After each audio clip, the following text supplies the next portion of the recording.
सभी को नमस्कार।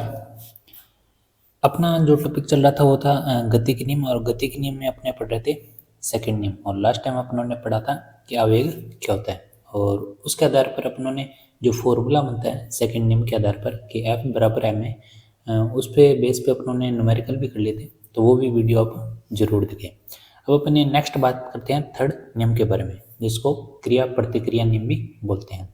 तो चैनल पे नए हो तो चैनल को जरूर सब्सक्राइब कर ले, साथ ही बेल आइकन को भी दबा ले ताकि वीडियो की नोटिफिकेशन आपको डेली मिल सके। तो अपने बात करते हैं हम थर्ड नियम की। तो थर्ड नियम की बात करें, थर्ड नियम जिसको अपने क्या बोलते हैं, क्रिया प्रतिक्रिया का नियम।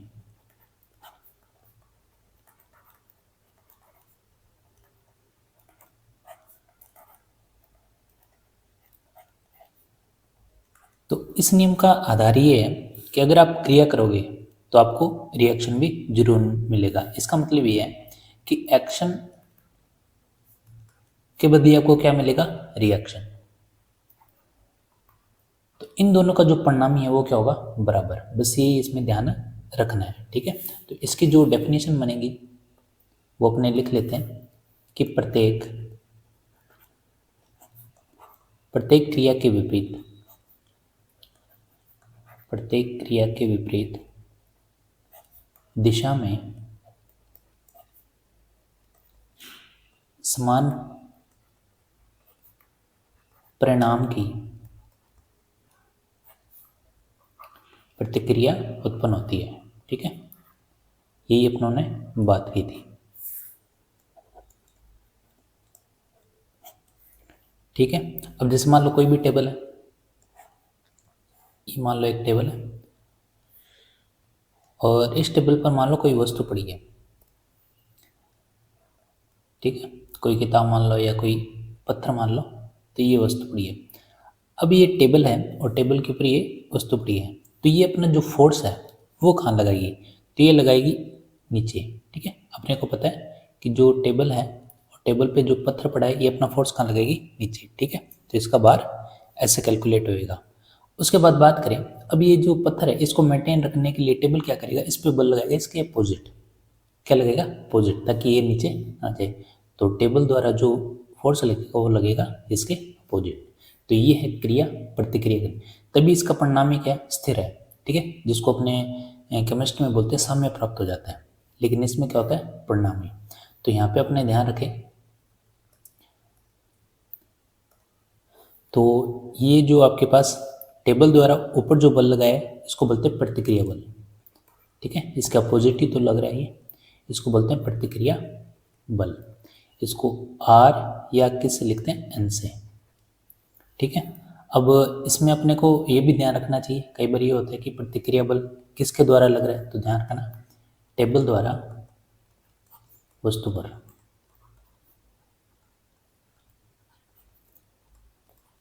ठीक है। और जो यहाँ पे वस्तु है वो भी लिख लेते हैं। तो वस्तु क्या है यहाँ पे, भार, और ये क्या है, क्रिया। क्रिया के बदले ही आपको क्या मिलेगा, प्रतिक्रिया बल। तो यहाँ पे अपने को ध्यान रखना है वस्तु द्वारा टेबल पर,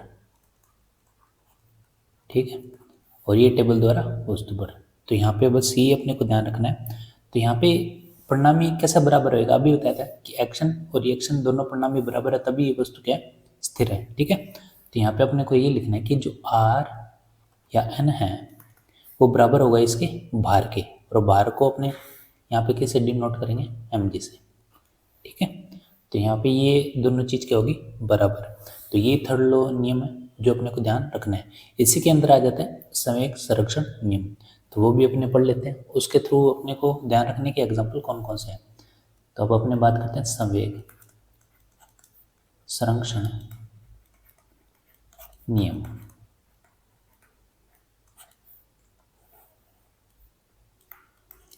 तो संवेग संरक्षण का मतलब क्या होता है, ना तो ज़्यादा हो ना कम हो, ठीक है। इसमें भी क्या होगा, बराबर। किस प्रकार बराबर होगा, देखो संवेग में परिवर्तन तभी होगा जब क्या हो, बल प्रेजेंट हो, ठीक है। बल होगा क्योंकि वेग में परिवर्तन तभी होगा जब उसमें बाह्य बल लगाया जाए। तो इसमें एक चीज़ ध्यान रखनी है कि संवेग में परिवर्तन तभी होगा जब बल प्रेजेंट हो। ठीक है। तो तभी क्या होगा, संवेग में परिवर्तन, बस यही ध्यान रखना है।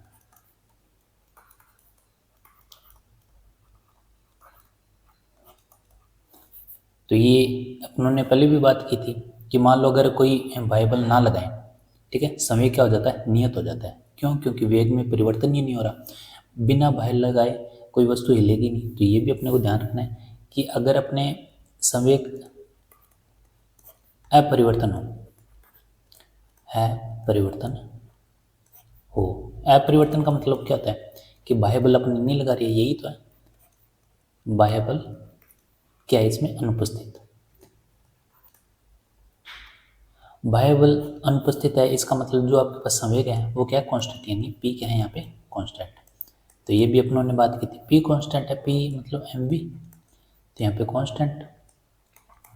तो यहाँ पे अपने पास दो कंडीशन निकल के आई थी, अपनों ने बात की थी कि यहाँ पे जो एम है व्युत्क्रमानुपाती होगा किसके, वेग के। तो एम समानुपाती होगा 1/v के, और यहाँ से v रखो तो एम उधर चला जाएगा, तो जो v है समानुपाती हो व्युत्क्रमानुपाती होगा 1/m के। तो दो कंडीशन है। तो कांस्टेंट जब अपने हटाते हैं तो यहाँ पे ये आपके पास सिंबल आ जाता है, बाकी कांस्टेंट रखोगे तो इसके बराबर आ जाएगा, ठीक है। तो ये कब किया, जब आपके पास बाह्य बल अनुपस्थित यानी F0, तब ये कंडीशन है।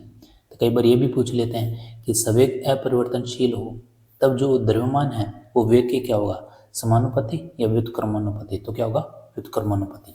इसमें आपको क्या ध्यान रखना है, इसमें एग्जाम्पल ध्यान रखना है। एग्जाम्पल कौन कौन से हैं, तो क्रिया प्रतिक्रिया में अपने बात करें एग्जाम्पल की, एग्जाम्पल कौन कौन से हैं। तो सबसे पहले बात करें रॉकेट। तो रॉकेट का जो प्रक्षेपण है वो इसी के अंदर ही आ जाएगा, रॉकेट।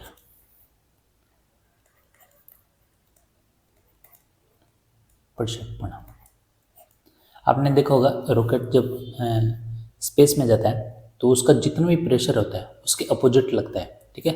रॉकेट ऊपर और उसका जितना भी प्रेशर है वो नीचे, ठीक है।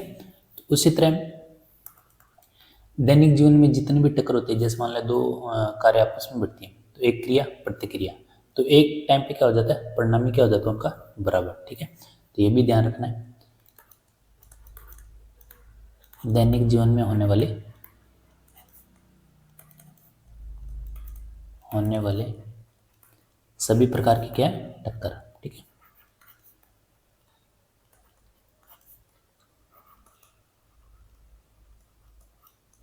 और क्या हो सकता है, जैसे बंदूक की गोली, बंदूक से जो गोली दागते अपने वो, तो बंदूक से जो गोली दागते हैं आपने देखा होगा, बंदूक कंधे के लगा के अपने गोली चलाते हैं। तो कंधा क्या करता है, उसका प्रतिक्रिया है। क्रिया कौन सा हो गया उसमें, बंदूक, और प्रतिक्रिया कौन सा हो गया, कंधा, तभी वो एक जगह पे स्टेबल रहता है। उसी तरह संवेग संरक्षण का मतलब भी यही है कि दोनों जो फोर्सेज हैं आपस में क्या हो जाए, बराबर एक टाइम पे। उसके बाद तोप से गोला। अब देखो यहाँ पे तो कंधे की जरूरत पड़ी, यहाँ पे कंधे की जरूरत नहीं पड़ेगी क्योंकि तोप होती इतनी हैवी है, ठीक है। तो जैसे गोला दागेंगे तो तोप थोड़ा सा हिलेगा और बाकी एक टाइम पे क्या हो जाएगा, स्थिर। ये दोनों परफेक्ट एग्जाम्पल है किसके, संवेग संरक्षण के, संवेग संरक्षण के, ठीक है। और क्या हो सकता है, एक जैसे बॉम्ब ब्लास्ट, वो भी किस में आ जाएगा, इसी के अंदर, ठीक है। तो ये तो बात होगी कि आपके पास संवेग संरक्षण किस प्रकार होगा। इसमें अपने एग्जाम्पल के थ्रू भी कर सकते हैं। जैसे मान लो ये मान लो तोप है, ठीक है, और ये यहाँ पे गोला।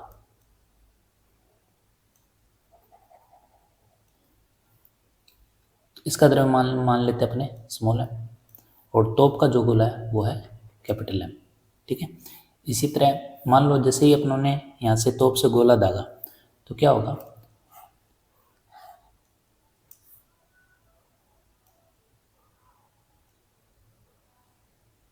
तो ये गोला कहाँ जाएगा, आगे, ठीक है। क्यों जाएगा, क्योंकि यहाँ पे इसको क्या मिल गया, वेग। तो ये स्मॉल एम है इसका द्रव्यमान, इसको क्या मिल गया यहाँ पे, वेग। यहाँ पे वेग कितना था, यहाँ पे वेग इसका 0 ही था, ठीक है। और ये क्या है यहाँ पे, आपके पास कैपिटल M। अब एक चीज़ देखो, ये जा रहा है आगे, तोप कहाँ जाएगी? पीछे। ये है क्रिया प्रतिक्रिया, ठीक है, दोनों क्या होंगे यहाँ पे? बराबर। तो यहाँ पे आपके पास क्या है? ये V। तो ये भी V वेग से क्या हो रहा है? पीछे। तो ये तो था दागने से पूर्व। तो दागने से पूर्व जो तोप था एकदम स्थिर था, ठीक है, यहाँ पे दोनों क्या है? स्थिर। और यहाँ पे दागने के पश्चात,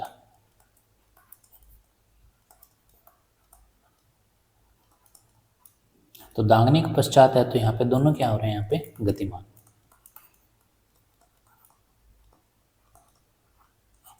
ठीक है। तो दोनों गतिमान है, तो यहाँ पे अपने क्या करेंगे कि इसका जो प्रारंभिक जो संवेग है और इसका जो अंतिम संवेग है दोनों क्या होंगे? बराबर। यानी जो P है प्रारंभिक संवेग और P जो है अंतिम संवेग, ये क्या होंगे? बराबर, ठीक है। प्रारंभिक का मतलब ये है पूर्व और ये क्या है? पश्चात, ठीक है। तो यही ध्यान रखना अपने को। अब इसमें ये है कि अपने को पता होना चाहिए कि जो आपके पास फॉर्मूला बनेगा उसके आधार पर ही आपके क्या होंगे? कैलकुलेशन। तो फॉर्मूले में क्या ध्यान रखना अपने को? संवेग प्रारंभिक। तो यहाँ पे आपको क्या करना है? पहले तोप का देखो, यहाँ पे M है और यहाँ पे V है, तो इसके लिए भी V क्या है? यहाँ पे 0। तो M और V कितना है? 0। फिर प्लस, फिर गोले का देखो, गोले का यहाँ पे M द्रव्यमान और V यहाँ पे क्या है? 0। फिर अंतिम, अंतिम में देखो यहाँ पे सबसे पहले गोले का देखो, द्रव्यमान और V वेग, देखो इसके अपोजिट जा रहा है तो यहाँ पे माइनस आएगा, माइनस V, ठीक है। और यहाँ पे गोले का देखो द्रव्यमान M, ये V वेग से जा रहा है तो यहाँ पे V लगाओ, ठीक है। अब देखो ये तो 0 हो जाएंगे, गुना करोगे 0 से 0, और ये यहाँ पे हो जाएगा माइनस MV और ये हो जाएगा प्लस MV, ठीक है। तो यहाँ से आपके पास इसको कैलकुलेट करें तो माइनस वाला इधर आ जाएगा और ये हो जाएगा इधर। अब देखो यहाँ से, ये तो है तोप का संवेग, तोप का संवेग, और ये गोले का संवेग। अब ये दोनों क्या होंगे? यहाँ पे बराबर। तो ये तो अपने कैलकुलेट कर रहे थे, ठीक है। तो तोप का संवेग और गोले का संवेग यहाँ पे क्या होगा? बराबर। तो यहाँ से अपने फॉर्मूला लगा सकते हैं कोई भी। अगर तोप का यहाँ पे वेग निकालना हो तो V बराबर क्या होगा? V बराबर होगा ये MV स्मॉल में और ये कैपिटल M, ठीक है। बस यही ध्यान रखना अपने को कि इसका फॉर्मूला अपने कैसे कैलकुलेट करेंगे, ठीक है। तो ये तो बात थी कि संवेग संरक्षण के नियम पर आधारित किस प्रकार के अपने फॉर्मूला है, कॉन्सेप्ट है, तो वो अपने को ध्यान रखना है। अब अपने बात करते हैं कि इसके आधारित न्यूमेरिकल कैसे बनते हैं।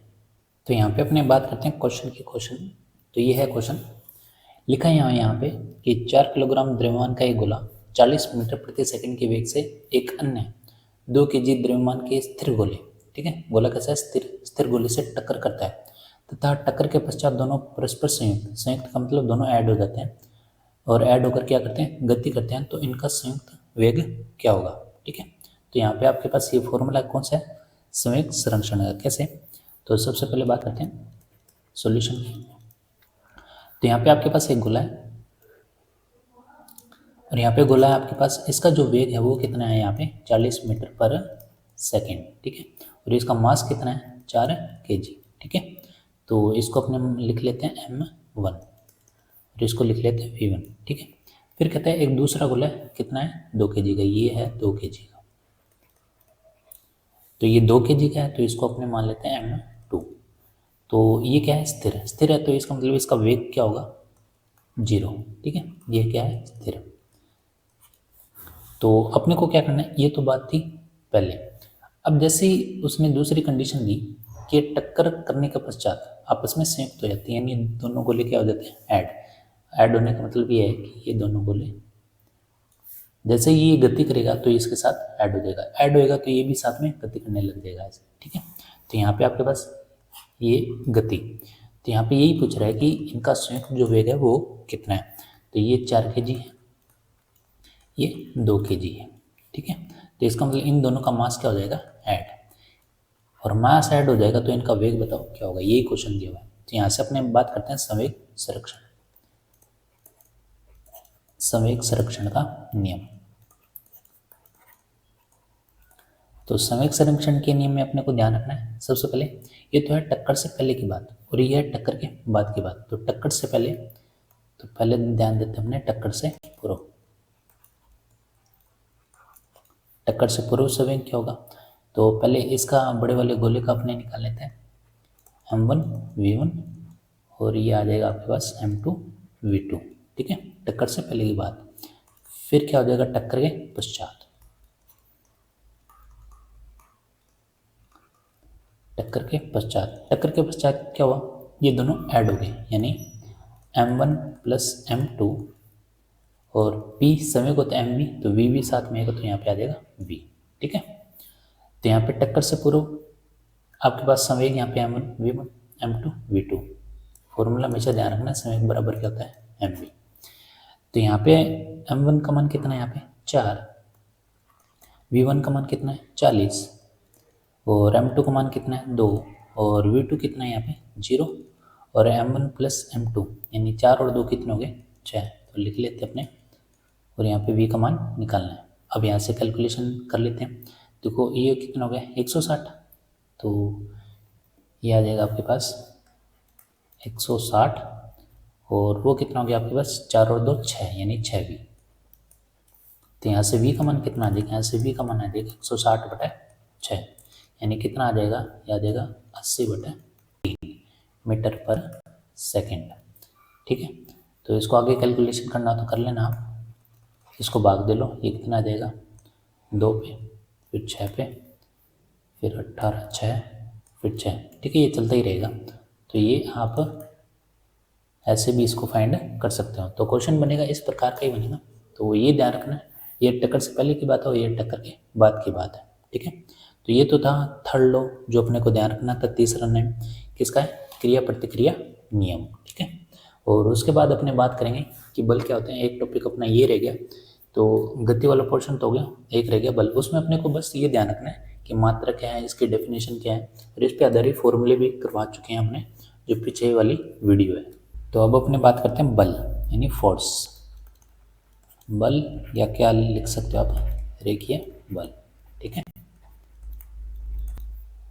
तो बल का जो फॉर्मूला अपने पास आई क्या था सेकंड नियम से। ठीक है, जहाँ पे अपनों ने पढ़ा था कि संवेग में परिवर्तन की दर क्या कहलाता है आपके पास।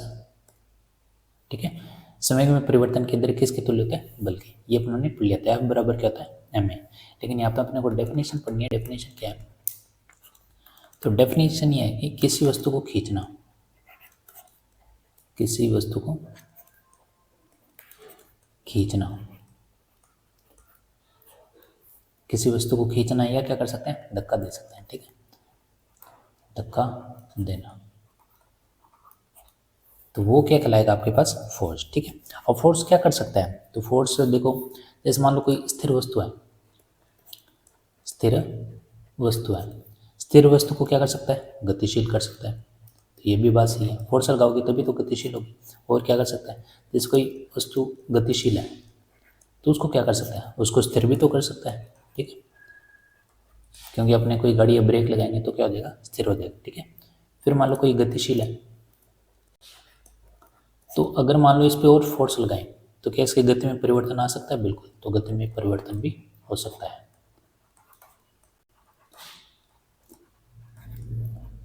और क्या हो सकता है, तो जैसे मान लो गतिशील है, फोर्स लगाएं अपने किसी भी अनदर एंगल से, तो उसकी दिशा में भी क्या हो सकता है, परिवर्तन। दिशा में भी क्या हो सकता है, परिवर्तन। दिशा में परिवर्तन। ठीक है, दिशा में परिवर्तन हो सकता है। तो एक ये भी हो सकता है कि वस्तु के वेग में समय के साथ भी परिवर्तन हो सकता है। ठीक है, जिसको अपने बोलते हैं त्वरण उत्पन्न हो गया। ठीक है, तो ये कंडीशन है जो अपने को ध्यान रखनी है। किस रिलेटेड, बल से रिलेटेड। तो बल की डेफिनेशन क्या है, किसी वस्तु को खींचना या क्या देना, धक्का देना।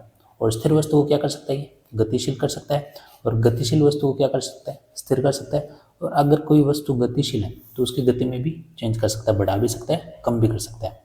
अब बात करते हैं इसके फॉर्मूले की। तो अपने को पता है F बराबर क्या होता है, मा यानी ma।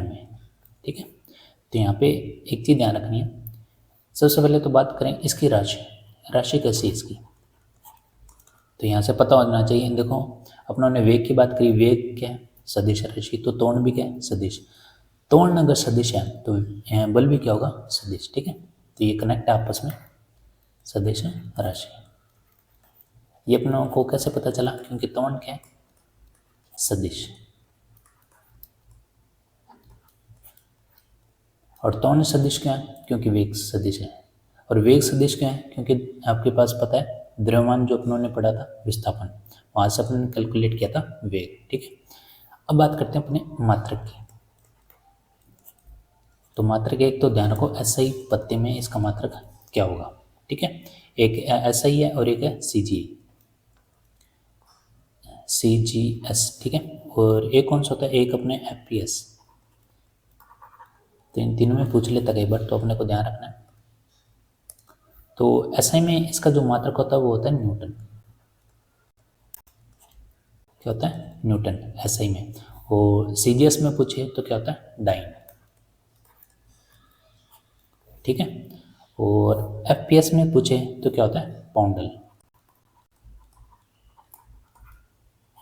तो ये इसके मात्रक का जो अपने को ध्यान रखना है। अब इसमें ये है, अगर आपसे पूछ ले 1 न्यूटन में कितने डाइन होते हैं, तो कितना बताओगे, 10⁵ डाइन।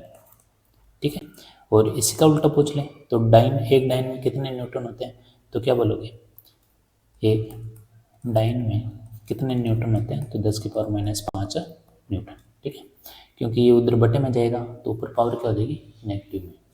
उसके बाद बात करें अपने, ये तो हो गया आपके पास कौन सा, न्यूटन और डाइन का। पाउंडल का पूछ ले तो ध्यान रखना, एक पाउंडल किसके बराबर होता है, तो ध्यान रखना 13,825.7 डाइन के। ठीक है, तो यहाँ से थोड़ा सा और कैलकुलेट कर लो कि 13,825.7 और एक डाइन में 10⁻⁵ न्यूटन, तो यहाँ पे आ जाएगा 10⁻⁵ न्यूटन। ठीक है, अगर आपसे पाउंडल का डाइन में कनेक्शन पूछे तो ये आंसर है। अगर पाउंडल का न्यूटन में अगर कनेक्शन पूछे तो ये आपके पास ये लास्ट वाला आंसर है। ठीक है, तो यही अपने को ध्यान रखना है। और यहाँ से देखो कई बार क्या आता है कि जो बल की जो डेफिनेशन है उसके फॉर्मूले से भी निकल जाती है। कैसे निकलती है वो देखो, तो यहाँ पे अपने को पता है F बराबर क्या होता है, m में, यही तो है। तो F को अपने क्या लिख सकते हैं, किस मत है, न्यूटन, यानी ये आ गया न्यूटन, और ये मास है, इसको अपने 1 kg भी लिख सकते हैं। और ये त्वरण है, तो त्वरण क्या होता है, मीटर/सेकंड स्क्वायर। ठीक है, अब इसका लिखने का तरीका क्या है, तो इसका लिखने का तरीका ये है कि कई बार क्या आता है, बल की जो डेफिनेशन है वो यहाँ से बताते हैं, ये लिखता है। तो यहाँ से इसकी डेफिनेशन क्या बनेगी, तो वो अपने लिख लेते हैं। देखो यहाँ पे क्या 1 न्यूटन, तो अपने लिख सकते हैं कि 1 न्यूटन बल की वह मात्रा है जो क्या है यहाँ पे 1 kg द्रव्यमान, जो 1 kg द्रव्यमान की वस्तु में कितना त्वरण उत्पन्न करेगा, 1 मीटर/सेकंड स्क्वायर। ठीक है, तो यहाँ पे की वस्तु में 1 मीटर/सेकंड स्क्वायर का त्वरण उत्पन्न करे। तो ये दो, कई बार क्या होता है ये लाइन आ जाती है तो हमने सोचते हैं ये किसकी डेफिनेशन है, तो ये बल की है।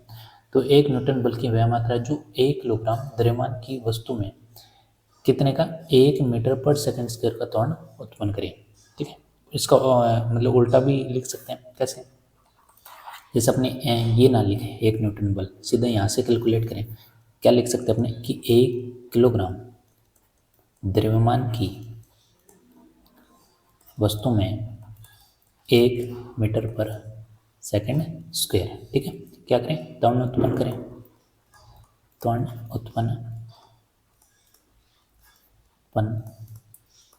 करने हेतु जो आवश्यक बल है, आवश्यक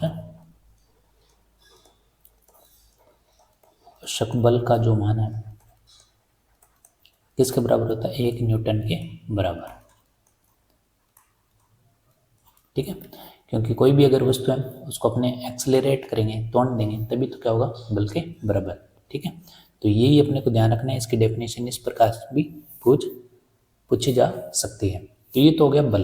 तो बल में अपने को ज़्यादा नहीं ध्यान रखना, मेन जो कॉन्सेप्ट है वो है आपके पास कि इसकी राशि कैसी है, एसआई में इसका मात्रक कौन सा है, सीजीएस में मात्रक कौन सा है और एफपीएस में मात्रक कौन सा है। मात्रक की बात करें तो मात्रक से यहाँ पे आपके पास 1 न्यूटन में डाइन कितने होते हैं ये पता होना चाहिए, 1 पाउंडल में डाइन कितने होते हैं ये भी पता होना चाहिए, और 1 पाउंडल में न्यूटन कितने होते हैं। ठीक है, तो सेकेंड नियम अपने जब पढ़ रहे थे तो उसमें अपनों ने ये भी पढ़ लिया था कि आवेग क्या होता है। ठीक है, तो आवेग बता ही दिया था, बल और बल के द्वारा जो समय अंतराल आता है वो कैलकुलेशन करके क्या बनता है आपके पास आवेग।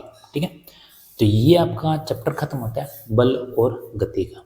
ठीक है, तो बल से रिलेटेड भी मैंने न्यूमेरिकल करा दिया, और जो आपके पास सामयिक संरक्षण है उससे रिलेटेड भी न्यूमेरिकल करवा दी कि इस प्रकार पूछा जा सकता है, और बाकी जो न्यूमेरिकल है वो अपने करेंगे जैसे टॉपिक खत्म होएगा उसके बाद रिवीजन जो करेंगे अपने उसमें अपने और भी क्वेश्चन कर लेंगे। ठीक है, तो चैनल को जरूर सब्सक्राइब कर लें और इसको शेयर भी जरूर करें। तो मिलते हैं नेक्स्ट वीडियो में नए टॉपिक के साथ। धन्यवाद।